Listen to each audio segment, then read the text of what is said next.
안녕하십니까, 캔사스 하모입니다. 네, 오늘은 지나가는 비가 약간 뿌리네요. 네, 날씨도 선선하고 좋습니다. 네, 8월 10일 토요일이죠. 네, 주말입니다. 네, 오늘은 이런 말이 생각이 나요.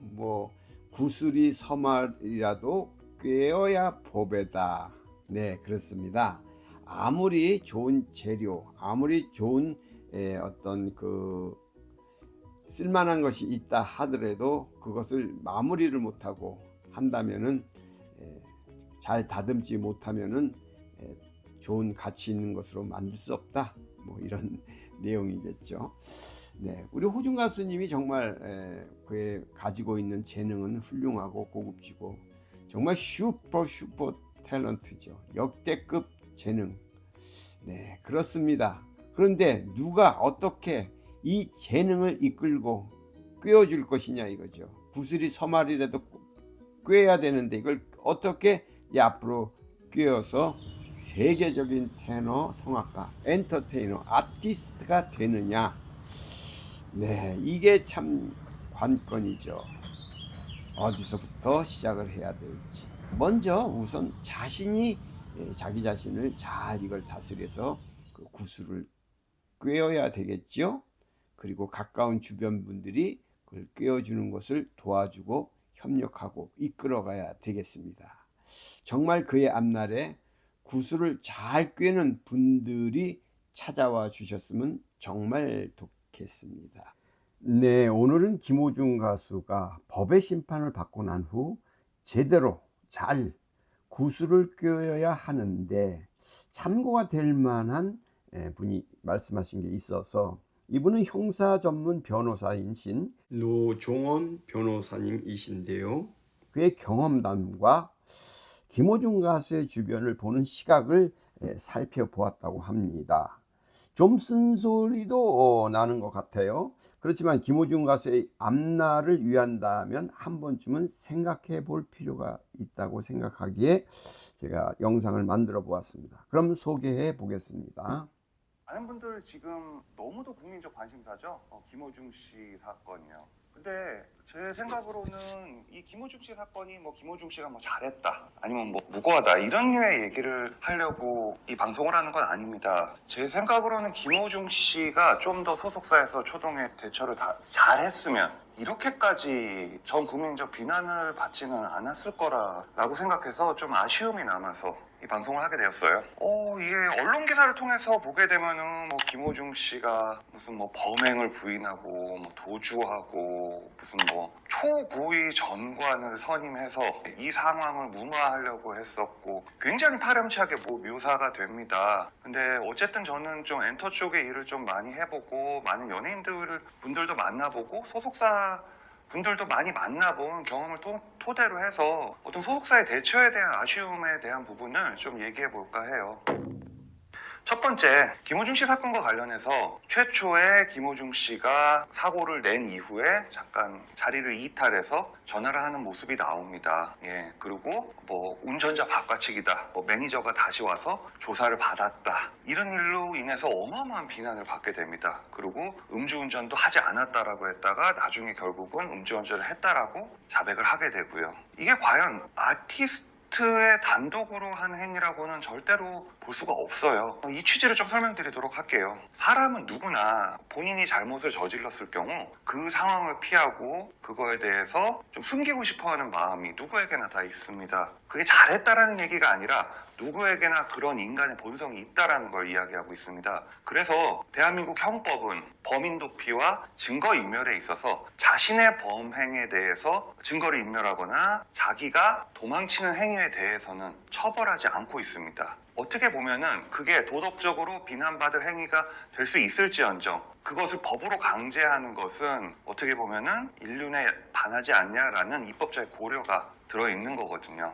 그래서 김호중 씨 입장에서는 술을 마시고 차를 운전하다가 옆차를 박았어. 그러면 무서운 게 당연하죠. 상황을 도망가고 싶어하는 것도 너무 당연하고요. 그것이 도덕적으로 비난을 받을 수 있을지언정 그것이 범인 도피나 증거 인멸에 해당하지는 않는 거거든요. 그러면 여기서 문제가 뭐냐? 결국 연예인들은 모든 케어를 소속사에서 담당을 합니다. 그리고 무슨 일이 있을 때 소속사가 모든 걸 처리를 하고 연예인들은 공연 활동만 하게 되거든요. 그러면 소속사에 딱 전화를 걸었겠죠. 그럼 어떻게 해야 되냐? 그럼 소속사 입장에서 이걸 당장 겁이 나니까 무조건 숨기는 거는 아티스트 보호를 위해서 절대로 바람직하지 않았던 상황이었어요. 이게 왜 이런 상황들이 발생하냐라고 하게 되면은 일반 산업을 기준으로 한번 판단을 해볼게요. 일반 산업은 기술이나 자본 그리고 어떤 기계 설비 이런 것들이 주가 돼서 그 회사의 매출을 일으키고 돈을 벌어줍니다. 근데 엔터 사업의 특징은 소속의 유명한 아티스트들이 매출을 일으켜주고 그 소속사는 그거를 통해서 유지가 되고 돈을 버는 구조가 돼 있거든요.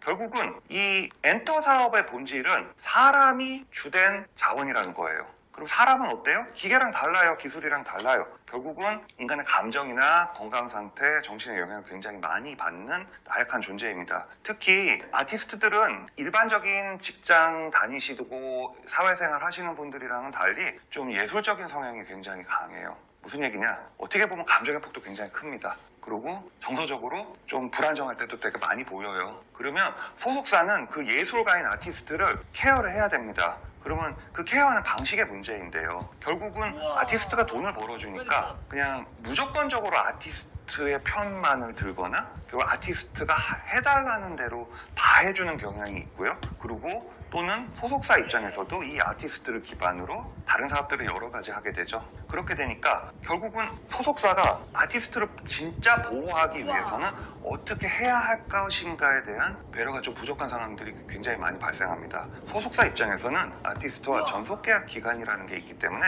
전속계약 기간 동안 이 아티스트를 통해서 돈을 벌어야 되는 입장이 되거든요. 그리고 전속계약 기간이 끝나면 아티스트들은 다른 데로 떠나갈 수 있다라는 또 불안감이 있습니다. 그러니까 어떻게든 그 계약 기간 동안 그 아티스트들을 쥐어 짜내는 구조로 가기가 되게 쉬워요. 그래서 이번 사안도 소속사 입장에서 주도적으로 어쨌든 김호중 씨의 범행을 은폐하기 위한 행동들을 하게 되죠. 그런데 살펴보면 되게 조직적으로 은폐하기 위한 행동을 하는데 그렇게 조직적이지도 않고요. 굉장히 전부 다 걸리고 여론의 어마어마한 비판을 받게 됩니다. 게다가 초고위 정관을 선임해서 오히려 국민적 공분을 사게 되고요. 어마어마하게 비쌉니다. 초고위 전관은 정말 상상을 초월할 정도로 비싸거든요. 이렇게 돈도 많이 쓰고 뭐 이런저런 행동들을 했었는데 결국은 결과는 어때요? 음주운전으로 이런 사고를 낸 경우에 당사자끼리 합의가 있고 초범인 경우에 구속되는 사례는 거의 없습니다. 끝까지 가더라도 집행유예로 끝나는 경우가 대부분이고요. 그런데 이런 경우에 소속사가 굉장히 자신의 매출, 앞으로의 그 향후 어떤 계약들 때문에 김호중 씨를 어쨌든 설득해서 자백을 시키고 반성을 했었으면은 아마 김호중 씨가 아마 다음 기회에 좀 더 좋은 기회가 있지 않았을까 싶은 아쉬움이 있습니다. 이와 관련해서 그리고 소속사의 역할은 무엇이어야 되냐? 그 아티스트의 역량을 최대한 발휘할 수 있도록 여러 가지 조력을 해야 됩니다. 그 조력은 단순히 아티스트가 해달라는 대로 다 해주는 것이 아니라 해야 되는 거는 최대한 도와주고 말려야 될 거는 최대한 말려야 됩니다. 타이거 우즈라는 선수는 코치를 데리고 다녀요. 타이거 우즈는 세계 최고의 골프 선수죠. 여러분들 모두 다 아시다시피. 근데 왜 코치를 데리고 다니냐? 아무리 뛰어난 선수라도 본인의 스윙 폼을 볼 수 없기 때문입니다. 코치는 당연히 타이거 우즈보다 당연히 골프를 못 치겠죠. 그러니까 자신의 모습을 자기가 객관해서 보기는 되게 어렵고요. 아티스트 역시 사람이기 때문에 마찬가지입니다. 그리고 김호중 씨 입장에서는 바람직하지 못한 일을 했죠. 그런데 본인 입장에서 그런 상황이 발생했을 때 당황해서 객관적인 판단을 내리기 굉장히 어려운 상황이었고 그 상황에서 소속사가 김호중 씨를 좀 안심하고 김호중 씨를 진정으로 위하는 길이 무엇인가를 좀 많이 생각해 보고 판단을 했어야 되지 않을까라는 생각이 들어요. 소속사 입장에서도 김호중 씨를 기반으로 너무도 많은 사업을 벌였고 너무도 많은 투자를 받았고 선급금도 너무 많이 받았기 때문에 결국은 공연을 강행시키는 초강수를 두게 되었고 그로 인해서 굉장히 김호중 씨의 향후 겨치에 악영향을 미치게 됐거든요. 그래서 소속사 입장에서 이해가 안 가는 바는 아니에요. 결국은 어느 경우에도 이렇게 어마어마한 매출을 일으키는 탑스타의 경우에는 결국은 그 탑스타의 니즈를 결국은 맞춰줄 수밖에 없고 그게 결국은 소속사의 생존에 매우 중요한 역할을 담당하니까요. 실제로 제가 방송을 가서 보게 되면 톱스타들이 어떤 방송이나 소속사를 통해서 받는 대우들은 정말 어마어마합니다. 솔직히 장차관들 의전받는 거랑 비교해 보면 그거랑은 비교도 안 되는 정도 수준의 대우를 받아요. 그렇다 하더라도 이제는 소속사가 무조건적으로 아티스트가 요청하는 거를 다 들어주는 그런 방식이 아니라 진짜 아티스트의 미래와 장래성을 생각하고 어떻게 진정으로 아티스트를 원하는 길이 무엇인가를 진지하게 고민해 봐야 될 시기가 오지 않았나 싶습니다. 단기간에 많은 돈을 벌어들이는 것 이상으로 중요한 게 그 아티스트가 장기간 많은 사람들한테 사랑받고 인정받고 더 좋은 작품을 많이 생산해내는 것이 결국은 이 엔터 산업의 발전에 더 도움이 되는 길이 아닌가라고 생각해 봅니다. 이상입니다. 네, 어떻게 들으셨어요? 네, 여기에다 뭐 제가 더 살을 붙일 필요는 없지만은 이런 게 우리 이 변호사님은 얘기를 하시네. 자기의 그 혐의에 대해서 자기가 거기 그 자리를 피했다든가 그 혐의를 방어하는 그런 것은 에, 형사소송법이나 이에 법률에 위반되는 것은 아니다. 즉 그러니까 김어준 가수가 그 자리를 이탈해서 자기의 그 혐의를 갖다가 좀 이렇게 방어하려고 했던 것 가지고는 크게 문제가 되지 않는 것 같다라는 그런 뉘앙스가 있어서 제가 새로운 것을 또 배웠습니다. 어쨌든 구슬이 서말이라도 꿰어야 보배인 것은 맞지요.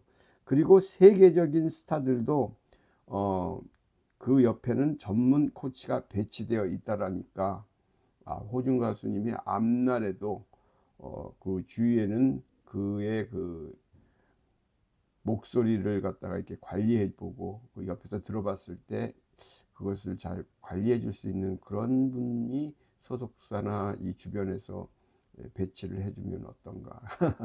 그야 뭐 우리 제 바람이지만은 그런 생각도 해보았습니다. 네, 캔자스 하모였습니다. 안녕히 계십시오. 감사합니다. 평강하시고 건강하십시오.